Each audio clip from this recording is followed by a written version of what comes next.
Lebanon के चरमपंथी संगठन Hezbollah ने इजरायल पर एक साथ 12 गाइडेड मिसाइलों से हमला कर दिया है। इस हमले के बाद ये माना जा रहा है कि हमास के समर्थन में हिजबुल्लाह ने भी इजरायल के खिलाफ जंग छेड़ दी। मतलब इजरायल को एक साथ दो मोर्चों पर जंग लड़नी पड़ रही है। एक तरफ गाजा पट्टी से हमास के लड़ाके इजरायल की सेना के सामने चुनौती बने हैं, तो दूसरी तरफ लेबनान की सीमा से हिजबुल्लाह ने भी उन पर हमले शुरू कर दिए हैं। हालांकि इजरायल ने इस बात की जानकारी नहीं दी कि लेबनान की तरफ से दागी गई 12 मिसाइलों से उसे कितना नुकसान हुआ है। हिजबुल्लाह ने इजरायल को 72 घंटे का अल्टीमेटम दे दिया था, वो भी तब जब इजरायल ने यह ऐलान कर दिया कि उसकी सेना किसी भी वक्त गाजा में घुस सकती है, जिसके बाद चीन खुलकर फिलिस्तीन के साथ खड़ा हो गया और ईरान ने इजरायल को अमेरिका की धमकी दे डाली। यानी दुनिया एक बार फिर भारी तबाही के मुहाने पर खड़ी दिखाई दे रही है। हमास और इजरायल की जंग में दुनिया के कई ताकतवर देशों ने एक दूसरे के खिलाफ खेमेबंदी शुरू कर दी है, क्योंकि हमास से हिसाब बराबर करने पर उतारू इजरायल को अमेरिका और उसके दोस्तों का पूरा समर्थन मिला, जबकि रूस, ईरान और चीन खुलकर फिलिस्तीन के साथ खड़े हो गए, जिसका सीधा मतलब यह हुआ कि दुनिया दो धड़ों में बंट सकती है, क्योंकि यूक्रेन जंग के बाद अलग थलग पड़ चुके रूस और चीन ने इजरायल और हमास की जंग का रुख ही मोड़कर रख दिया। वो खुलकर गाजा में इजरायल के हमलों में मारे जा रहे लोगों के लिए बोलने लगे, जिसने फिलिस्तीन समेत पूरे पश्चिम एशिया में उनकी पकड़ मजबूत कर दी और बाइडेन देखते रह गए। और यही नहीं, बाइडेन की फिलिस्तीन और जॉर्डन की मनाने की कोशिशों पर भी पानी फिर गया, क्योंकि इन देशों के नेताओं ने बाइडेन से मिलने से ही इनकार कर दिया। यानी तीसरे विश्व युद्ध का माहौल तक बन सकता है, क्योंकि इजरायल के साथ वो देश खड़े हैं जिन्होंने यूक्रेन जंग में रूस के खिलाफ मोर्चा खोला था, यानी अमेरिका, ब्रिटेन, यूरोप, दक्षिण कोरिया, जापान और ऑस्ट्रेलिया, जबकि फिलिस्तीन के साथ रूस, चीन और करीब करीब पूरा पश्चिम एशिया खड़ा है, जिनमें सऊदी अरब, ईरान, जॉर्डन, लेबनान और मिस्र जैसे मुस्लिम देश शामिल हैं। मुस्लिम देशों की नाराजगी का अंदाजा इजरायल से आई एक और खबर से लगाया जा सकता है। इजरायल के मीडिया ने दावा किया कि 2 दिन पहले बाइडेन की यात्रा के दौरान फिलिस्तीन के राष्ट्रपति महमूद अब्बास ने उनसे फोन पर भी बात करने से इनकार कर दिया था। बाइडेन 2 दिन पहले इजरायल के दौरे पर गए थे, जहां से वो जॉर्डन जाने वाले थे और वहां उनकी मुलाकात महमूद अब्बास से होनी थी, लेकिन बाद में यह पूरा कार्यक्रम ही रद्द हो गया था, जिसके बाद दावा है कि बाइडेन ने महमूद अब्बास से फोन पर बात करनी चाहिए, लेकिन फिलिस्तीन के राष्ट्रपति इसके लिए भी तैयार नहीं हुए थे। यूक्रेन जंग के बाद जो माहौल बना वो इजरायल और हमास की लड़ाई के बाद और गर्मा गया। ये यूं कहें कि अमेरिका और रूस ने तय कर लिया कि वो खुलकर किस देश का साथ देंगे। मतलब विश्व युद्ध की बिसात बिछती हुई दिखने लगी, क्योंकि अमेरिका ने इजरायल को गाजा में घुसने की हरी झंडी दे दी, जबकि वो ये जानता है कि इजरायल के गाजा में घुसते ही ऐसा विनाश हो सकता है जैसा किसी ने सोचा भी नहीं होगा। लेकिन अमेरिका की मजबूरी ये है कि वो इजरायल जैसा पक्का दोस्त गवा नहीं सकता, और इसीलिए वो मुस्लिम देशों की नाराजगी की कीमत पर इजरायल के साथ खड़ा है और हमास के खात्मे में इजरायल के साथ कदम से कदम मिलाकर चलने के लिए तैयार है, जिसका नतीजा ये हुआ कि इजरायल और हमास की जंग में इजरायल, अमेरिका, ब्रिटेन, यूरोप, दक्षिण कोरिया, जापान और ऑस्ट्रेलिया जैसे ताकतवर देशों का खेमा तैयार हो गया, जो सऊदी अरब, मिस्र, तुर्की, लेबनान, ईरान, पाकिस्तान, रूस और चीन के सामने खड़े हैं। यानी अमेरिका के खिलाफ बोलने वाले देशों में मुस्लिम देश तुर्की भी शामिल है, जबकि नेटो में तुर्की अमेरिका के साथ है। इजरायल और हमास की जंग में वो अमेरिका के दोस्त इजरायल के खिलाफ खड़ा है। हालत यह हो गई कि इजरायल ने तुर्की से अपने लोगों को निकालना तक शुरू कर दिया, क्योंकि हमास के खिलाफ उसकी जंग यहूदियों और मुस्लिम देशों की जंग में बदलती दिख रही है। क्योंकि इजरायल और अमेरिका के खिलाफ खड़े ईरान और सऊदी अरब के बीच सारा झगड़ा ही शिया और सुन्नी मुसलमानों का था, लेकिन जैसे ही बात इजरायल से लड़ने की आई, बाजी पलट गई और ईरान और सऊदी अरब एक हो गए और अमेरिका की पश्चिम एशिया में पकड़ ढीली पड़ती दिखी, क्योंकि आज की तारीख में पश्चिम एशिया में उसका केवल एक ही दोस्त है, और वो दोस्त इजरायल है, जो हर तरफ से मुस्लिम देशों से घिरा है, क्योंकि इजरायल की सीमाएं मिस्र, जॉर्डन, सीरिया, लेबनान और फिलिस्तीन जैसे देशों से लगी हैं, और ये सभी देश मुस्लिम हैं, जहां अमेरिका का किसी न किसी तरह से दखल है। यहां से वो पश्चिम एशिया में ईरान को पैर फैलाने से रोक रहा है, लेकिन हमास और इजरायल की जंग के दौरान ईरान ने अमेरिका और इजरायल के खिलाफ ऐसा माहौल बनाया कि अमेरिका की पश्चिम एशिया में सालों पुरानी पकड़ कमजोर पड़ गई,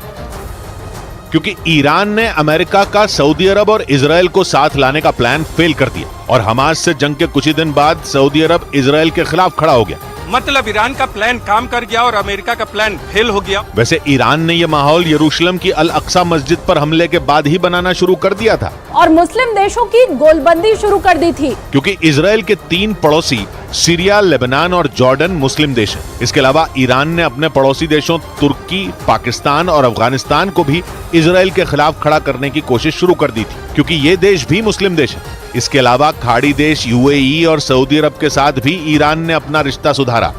जैसे ही हमास से इजराइल की जंग शुरू हुई, ईरान खुलकर मैदान में आ गया और दुनिया 2 टुकड़ों में बंटने लगी, क्योंकि ईरान ने इजराइल को गाजा पर हमले रोकने की चेतावनी दी और उसे धमकी दी कि अगर इजराइल ने हमले नहीं रोके तो फिर हर मोर्चे पर जंग शुरू हो सकती है और इजराइल के खिलाफ जंग के कई मोर्चे खुल सकते हैं, क्योंकि ईरान जानता है कि उसने जिस हिजबुल्लाह को बनाया है वो इजराइल की सीमा से लगे लेबनान, सीरिया, जॉर्डन और फिलिस्तीन में सक्रिय है। यानी इजराइल पर चारों तरफ से हमला हो सकता है। कहा जा रहा है कि हिजबुल्लाह के दम पर ही ईरान के राष्ट्रपति ने इजराइल को धमकी दी और 2 टूक बोल दिया कि मुस्लिम देश गाजा में हो रहे वॉर क्राइम का बदला लेंगे। और ईरान के राष्ट्रपति अमेरिका पर भी भड़के और साफ साफ बोल दिया कि इजराइल ने गाजा में जो किया उसमें अमेरिका भी भागीदार है। वैसे तो ईरान जंग के पहले ही दिन से इजराइल पर भड़क रहा है, लेकिन गाजा के अल अहली अस्पताल पर रॉकेट गिरने के बाद तो ईरान का पारा 7वें आसमान पर पहुंच गया। अल अहली अस्पताल में रॉकेट गिरने के बाद 500 से ज्यादा लोगों की मौत का दावा किया गया था, जिसमें तीसरे विश्व युद्ध के मुहाने पर खड़ी दुनिया पर संकट बढ़ गया, क्योंकि इस घटना ने 2 गुटों में बटी दुनिया का झगड़ा और बढ़ा दिया। अल अहली अस्पताल में हजारों शरणार्थी थे जो रॉकेट गिरने के बाद लगी आग का शिकार हो गए, जिसके बाद फिलिस्तीन ही नहीं, ईरान, जॉर्डन, लेबनान और सऊदी अरब जैसे देश इजराइल पर भड़क गए थे, क्योंकि उनका कहना था कि अल अहली अस्पताल पर इजराइल का ही रॉकेट गिरा था, जबकि इजराइल ने एक वीडियो जारी करके 2 टूक बोल दिया कि अस्पताल पर फिलिस्तीन की मिसाइल गिरी थी, जिसका टारगेट इजराइल था, लेकिन मिसाइल मिसफायर होकर गाजा के ही अस्पताल पर गिर गई। ईरान को अमेरिका पर निशाना साधने का मौका इसलिए भी मिला क्योंकि अस्पताल पर रॉकेट बाइडेन के इजराइल दौरे से कुछ घंटे पहले ही गिरा और बाइडेन ने इसके लिए इजराइल को जिम्मेदार नहीं ठहराया। और इसी बात से पश्चिम एशिया में अमेरिका के खिलाफ माहौल इतना बिगड़ गया कि जॉर्डन और फिलिस्तीन ने बाइडेन से मुलाकात ही कैंसिल कर दी। यानी ईरान की पश्चिम एशिया में अमेरिका को कमजोर करने की मुहिम रंग लाती दिखी। उसने रूस और चीन की पश्चिम एशिया में एंट्री को आसान कर दिया और उनकी अमेरिका समेत पश्चिमी देशों को घेरने की रणनीति कामयाब होती दिखी। हमास और इजराइल की जंग के बीच पश्चिम एशिया पहुंचे चीन के राजदूत ने खुलकर फिलिस्तीन के समर्थन में बयान दे दिया और गाजा में मारे जा रहे फिलिस्तीन के नागरिकों के साथ खड़ा हो गया,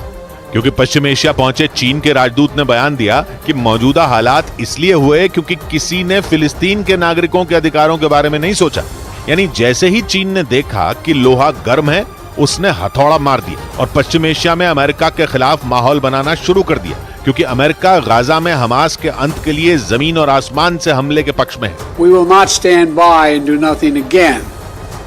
Not today, not tomorrow, not ever. जबकि अमेरिका और इजराइल दोनों जानते हैं कि गाजा में केवल हमास के लड़ाकों की ही नहीं, आम लोगों की भी मौत हो रही है, क्योंकि हमास के ठिकाने रिहायशी इलाकों में हैं, जिन पर इजराइल की मिसाइलें गिरते ही आसपास जबरदस्त बर्बादी होती है। आम लोगों की भी जान चली गई, जिसके बाद पश्चिम एशिया के मुस्लिम देश इजराइल और अमेरिका दोनों पर बरस पड़े। यानी चीन पश्चिम एशिया में जो करना चाहता था वो उसमें कामयाब होता नजर आया, क्योंकि चीन अमेरिका को कमजोर करने के लिए पूरे के पूरे पश्चिम एशिया को इजराइल के खिलाफ खड़ा करना चाहता है, जिसके लिए उसने ईरान को हथियार बनाया और सऊदी अरब और यूएई से उसकी दोस्ती करवाई। यानी चीन ने पश्चिम एशिया में घुसने के लिए ईरान को रास्ता बनाया और ईरान ने इजराइल के 3 पड़ोसी सीरिया, लेबनान और जॉर्डन को अपने साथ खड़ा कर लिया। यानी पश्चिम एशिया के ये देश चीन की विस्तारवादी नीति का हिस्सा बन गए, जिसमें यूक्रेन से जंग लड़ रहे रूस ने भी उसका साथ दिया। लेकिन हमास और इजराइल की जंग छिड़ते ही पिक्चर बिल्कुल साफ होती नजर आई, क्योंकि ये साफ होने लगा कि दुनिया 2 हिस्सों में बंट चुकी है। एक धड़ा है जो अमेरिका और इजराइल के साथ है, दूसरा धड़ा रूस और चीन के साथ।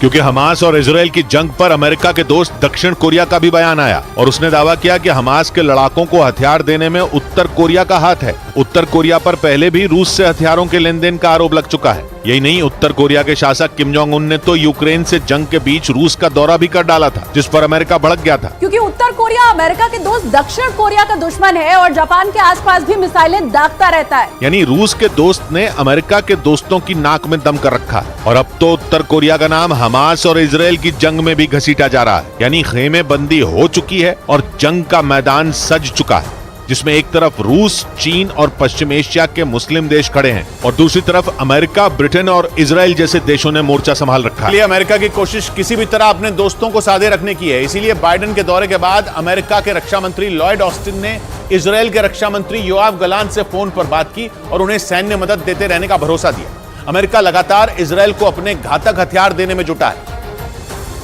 और इसके अलावा उसके 3 जंगी जहाज भी भूमध्य सागर में इजराइल की मदद के लिए तैयार हैं। खबर है कि इस बातचीत में अमेरिकी रक्षा मंत्री लॉयड ऑस्टिन ने योआव गलांट को यह भरोसा दिया कि जल्द ही इजराइल के लिए खतरनाक हथियारों की बड़ी खेप भेजी जाएगी।